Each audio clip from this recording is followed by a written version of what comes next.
Halo, Apel. Hey yo. Biar mic-nya masuk nih. Oh iya iya iya iya iya.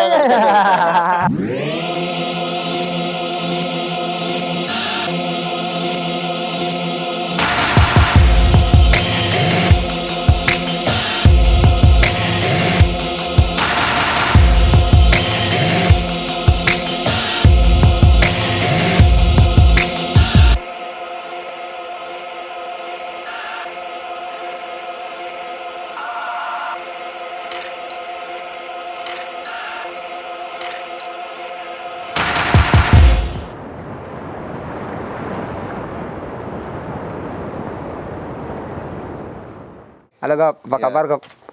Baik. Sehat? Ya. Jadi saya sama teman saya Apel fotografi.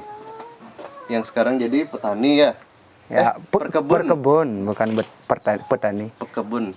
Iya, pekebun. Ya. Berkebun. Berkebun ya. Aktivitasnya berkebun. Ya, jadi Apel ini dulu wedding photographer yang gara-gara virus di rumah aja Ya, sekarang. di rumah saja.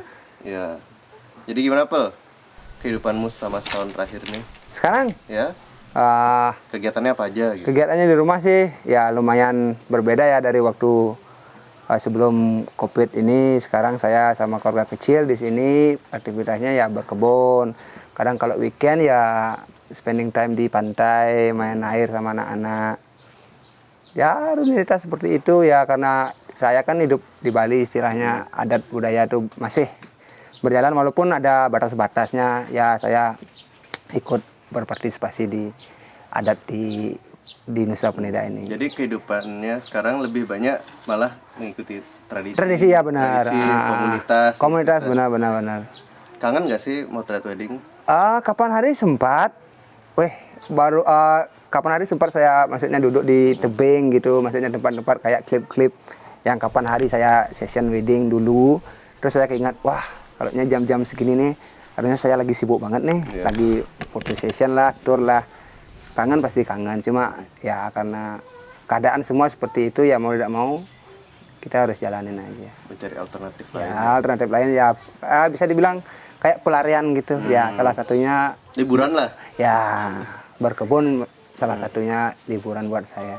Jadi ini sekarang kan kita lagi di Tanah Bara nih. Boleh jelasin dikit nggak sih konsep di balik Tanah Bara ini gimana sebetulnya? Nah, Tanah Bara sebenarnya ini Tanah Bara ini bukan farm-farm yang real big farm yang kita suplai hasil panen buat orang banyak. Ini awalnya saya bikin hanya buat konsum sendiri, buat saya dan anak istri, buat tetangga-tetangga sebelah, siapa yang maksudnya teman-teman yang datang ke sini saya kasih secara gratis. Terus namanya Tanah Bara itu memang daerah di sini memang Tanah Bara. Jadi kalau dia hujan itu Tanah Bara itu kayaknya nama lainnya itu tanah liat. Nah, jadi kalau dia hujan itu dia kayak coklat sekali. Begitu musim panas dia tuh kayak pecah-pecah. Kalau buat perkebunan agak susah. Nah, itu saya kayak men-challenge sendiri. Ya, buat namanya Tanah Bara Farm karena kan ada aliran PDAM juga. Itu sangat membantu sekali sih sebenarnya. Jadi ini tanahnya kamu ambil lagi nih dari luar nih ya? Ya, kita datangkan beberapa tanah lagi karena dulu sih kandungan tanahnya sedikit, banyakan batu-batunya di sini. Jadi karena saya memang dulu sih waktu kecil sering diajak berkebun sama orang tua. Jadi saya ingin kayak kembali mengulang masa itu. Berarti tujuan kedepannya apa sih nih untuk Tanah Bara ini? Ada mau dikomersialin atau cuma pribadi aja nih sebetulnya? Kayaknya sih buat pribadi dulu. Kurang tahu sih kedepannya, kita lihat saja. Jadi ini lebih itu ya, lebih kayak buat kamu bertahan hidup bikin Tanah Bara ini gitu atau gimana? Iya, awalnya sih kayak aku bilang tadi, ini aku pengen mengulang memoris masa laluku. Kalau dia itu memang benar-benar bisa panen atau menghasilkan, ya kayak bonus buatku. Sama kayak dulu waktu aku motret. Aku senang sekali motret. Kalau aku dapat fee, aku anggap itu bonusnya. Kurang lebih seperti itu. Dan yang paling terpenting aku di sini mencoba pure organik, Gop. Ya, jadi memang kandungan pestisida yang yang kimia itu belum pernah kita pakai di sini. Sisa kita pakai yang nabati aja. Bisa bedain nggak sih? Bisa jelasin mungkin ya kayak tes yang pestisida dan non pestisida itu apa ya? Buat yang belum ngerti ya. Nah, itu aku belum bisa jawab itu. Oh gitu. Ya, aku belum bisa jawab tuh. Kira-kira apa ya? Segar gitu. Segar ya, mungkin karena aku metik hari ini, ya aku makan hari ini. Itu sih poin plusnya buat aku. Jadi kalau orang beli di pasar itu kan mungkin 2 hari yang lalu dipetik. Kalau aku enggak, maksudnya kalau aku pengen buat sayur hijau umpamanya, ya aku petik sekarang, ya aku masak sekarang. Mungkin lebih fresh sih kalau bandingan yang organik sama non organik itu spesifiknya sih aku belum bisa, Ya. belum tahu sih ya. Kurang lebih seperti Kalau boleh sharing dikit nggak? Dapat ilmu berkebunnya ini apa? Apa dari yang kamu bilang dari kakekmu dulu atau ada kamu ilmu-ilmu baru kamu nemu di Oh, mana gitu? yang jelas basicnya ya dari lama itu maksudnya teknik cara penggemburan tanah, cara maksudnya buat komposnya. Selain ya kamu tahu sendiri YouTube kan Banyak ya. sekarang ya seperti itulah. Ya, kalau gitu aku pengen nanya, tanaman favoritmu di sini apa sih? Sementara ini Ya, yang maksudnya kamu buat konsumsi atau kamu passionate untuk menanam lagi dan lagi. ya. Ya, yang paling mudah buat aku itu ya sayur hijau, kangkung. Itu rentan waktunya sekitar 3 bulan, udah habis kamu bisa tanam lagi. Dan gampang sekali Wak. Kalau teman-teman pengen berkebun itu sayur hijau itu salah satu alternatif yang paling gampang, paling mudah dipelihara. Itu berarti kamu nanam 3 bulan tuh buat makan berapa lama biasanya? Aku kalau 3 bulan tuh ya bisa 3 minggu, 4 mingguan, karena kan aku ada beberapa blok nih. Jadi minggu pertama aku tanamin sayur hijau di blok ini. Ya, aku cari minggu kedua di blok yang sebelah. Jadi begitu blok ini habis, di blok sebelah itu udah bisa untuk kamu konsum. Kalau yang ini sudah habis dipanen, kamu udah bisa gemburin dulu buat tanam berikutnya. Jadi dia muter-muter gitu ya? aja. Terus sama kayak kalau sawi hijau habis kamu ada sayur Ada lain kangkungnya gitu. di bawah ya. Jadi itu nggak kamu sekalian panennya berbarengan gitu ya? Kamu kasih jarak gitu ya? Ya, karena itu udah tujuannya tadi, karena aku konsum sendiri. Kalau aku panen barengan, apa maksudnya tanam barengan, itu panennya akan barengan. Keburu busuk dia. Iya. Oke. Kurang lebih seperti itu. Terus pertanyaan agak sensitif nih, maksudnya untuk teman-teman fotografer di Bali terutama ya, kan banyak yang nggak berpenghasilan juga. Ya. Tips kamu untuk bertahan hidup selama setahun terakhir ini gimana sih? Ada kayak misalnya menabung atau ada job sampingan atau apa gitu? Untuk survive ya, kalau kita umpamanya teman-teman fotografer, kalau punya maksudnya saving money beberapa, ya paling tidak kita jangan dulu membeli sesuatu yang rasanya tidak terlalu begitu penting. Buat survive, kalau pengen maksudnya kayak saya pengen berkebun bisa-bisa saja, kalau tidak punya lahan ya bisa coba dari pipa itu yang hidroponik bisa saja. Barang 3-5 pipa kan cukup untuk konsum di rumah saja. Itu kalau untuk bertahan hidup. Berarti apelnya Selain itu ya kita sekarang harus cari pasar baru. Kita tidak bisa berpatokan dulu saya nih gini loh top expensive. Kita nggak bisa berpatokan seperti itu lagi. Kita harus memang benar-benar kayak nol lagi, kayak ke Pertamina mulai dari nol ya. Kurang lebih seperti itu. Berarti penting ya, maksudnya kan banyak fotografer nih kayak ngerasa dapat uang kaget ya. Ya, jadi itu untuk sistem untuk menabungnya itu penting ya. Terus kalau bisa saya sarane ya kayak kemarin itu gaya hidup yang berubah.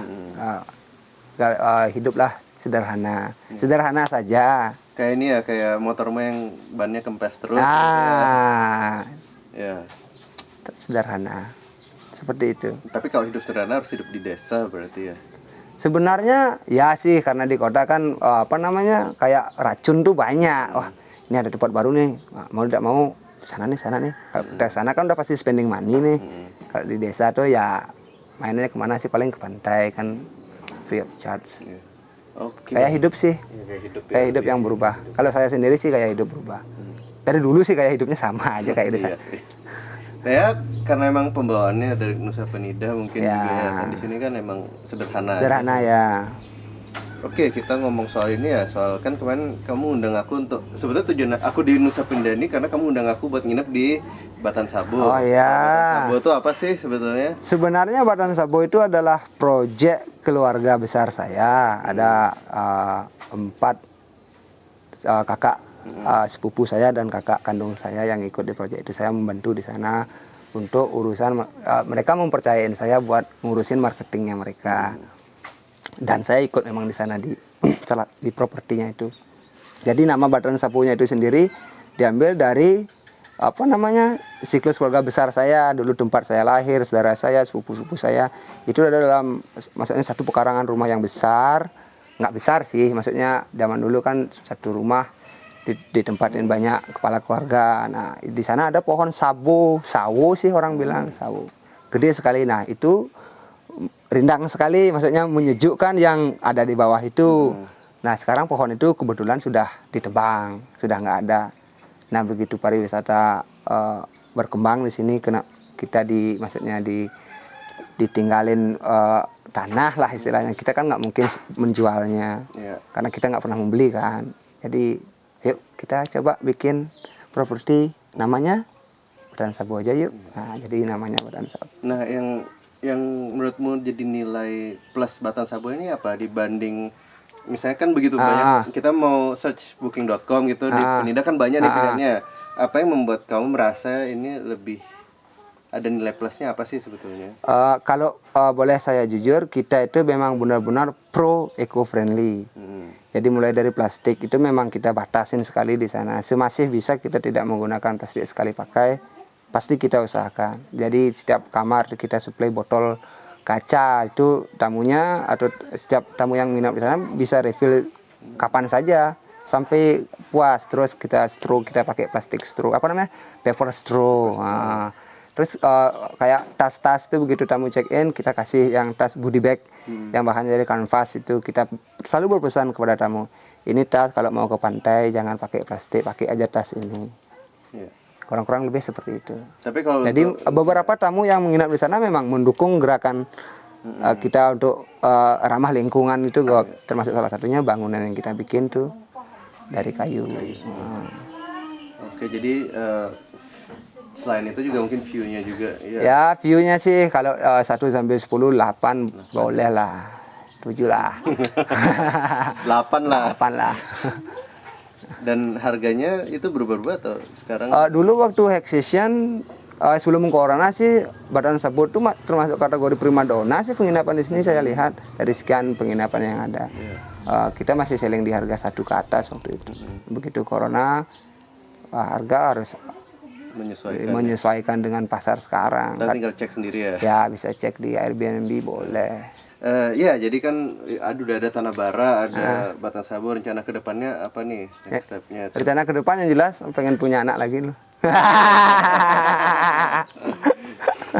Ya rencana ke depan ya. Apa marketingnya mau dikencengin atau ya udah gitu? Kayak GoFo yang obrolan kemarin, teknik marketing Facebook kan mungkin sudah old school ya. Terus termasuk Instagram pun old school. Terus GoFo sempat bilang TikTok salah satu alternatif buat next market. Kemungkinan aku bakalan testing jalanan itu. Coba ke lokal ya berarti. Ya, mungkin kayak GoFo bilang kemarin, kita sharing informasi aja dulu. Begitu udah ya baru kita berarti kalau misalnya includein mereka di sana. Selain kan ya tentunya kalau ke Nusa Penida ya ke Tanah Bara atau Batan Sabu. Selain itu kemana gitu? Oh, kalau tempat wisata di sini? Iya, yang kamu rekomen lah. Kalau bisa direkomend, bisa klik di link bawah ini, boleh. Ada di sana lengkap, saya posting di sana. Oh gitu. Ya, nanti klik aja, nanti aku kasih linknya. Kayak pantai. Ya, Sarus pantai. gitu, Ya. apa sih? Jadi aku sempat blogging beberapa objek-objek wisata, maksudnya dari pelabuhan ke lokasi berapa menit, aksesnya lewat apa enaknya, dari sudut mana, itu aku posting ada ya. Nanti klik aja di link di bawah ini, Kop ya. Iya, langsung ya. Ya. Ting ting.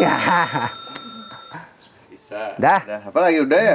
Kita makan sekarang apa? Ya, yuk kita makan. Makanan siang ini apa nih? Nah, kebetulan siang ini karena kemarin saya sudah golf, nanti makan siang di rumah ya. Jadi istri masakin ikan. Biasa pala. Ikannya disuplai dari Agus Fish. Nah, Agus Fish namanya. Dia itu salah satu penyuplai ikan terbesar di Nusa Penida. Maksudnya cabang sebelah barat. Ya paling besar. Agus Fish. Agus Fish ya. Agus Fish. Thank you Agus Fish. Thank you Agus Fish. Kemarin juga kita disupport Agus Fish ya. Itu juga? Iya Agus Fish dong. We love Agus Fish. Agus Fish ya. Agus Fish in my heart. Ya. Ya udah yuk kita makan. Yuk kita makan. Sampai ketemu di meja makan. Terima kasih Kok.